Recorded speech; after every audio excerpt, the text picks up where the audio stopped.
නස්මතනක් අපි දකිනවා අමාලි කියලා චරිතයක්.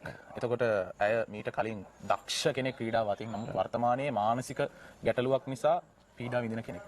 ඇත්තටම එයා ගැන මට චුට්ටක් කියන්න ඉස්සෙල්ලාම ඉසුරු අයියේ. අමාලි කියන්නේ මමත් මුලින් හිතන් ඉතින් අපි ගාව අවුරුදු 5කට වැඩි මම හිතන්නේ.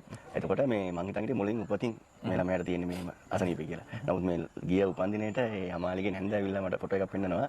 එයා රන් පදක්කම් 10කට වැඩි එයාට තියෙනවා. සහතික ගොඩක් තියෙනවා. දක්ෂ කෙනෙක් කියලා.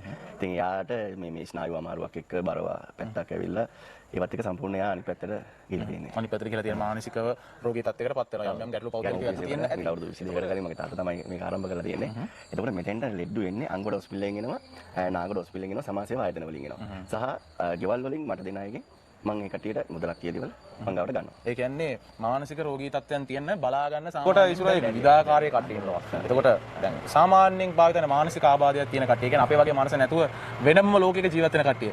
එයාලගේ මෙතන ඉන්න අය ගැන පොඩ්ඩක් අපි හඳුන්වමු. මෙන්න මේ වගේ කට්ටිය ඉන්නේ මේ වගේ ආබාධ තියෙන කට්ටිය කියලා පොඩ්ඩක් තේරෙන්න. ඔව් මෙතන ඉන්නවා සාමාන්‍ය මෙහෙමයි. උපතින් ආබාධිත අය ඉන්නවා. ඔටිසම් අය ඉන්නවා. ආය ආදරය කරලා ඉවරලා මානසික රෝග හැදිච්ච අය ඉන්නවා.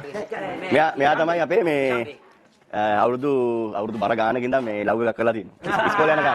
ඉස්කෝලේ යන කාලේ නේ? අන්න මේ. ඒකට කියන්නේ සින්දුව. පරණ ලව් කරපු කෙල්ලට තමයි සින්දුව කියන්නේ නිතරම කියනවා මේක. අපේ ලීද දුවේ ඒ සඳ කලින් ඔබගින් සමුගත් මොහොතේ ඔබේ කදමා පසුපස මගේ කුටියට ඇවිදින්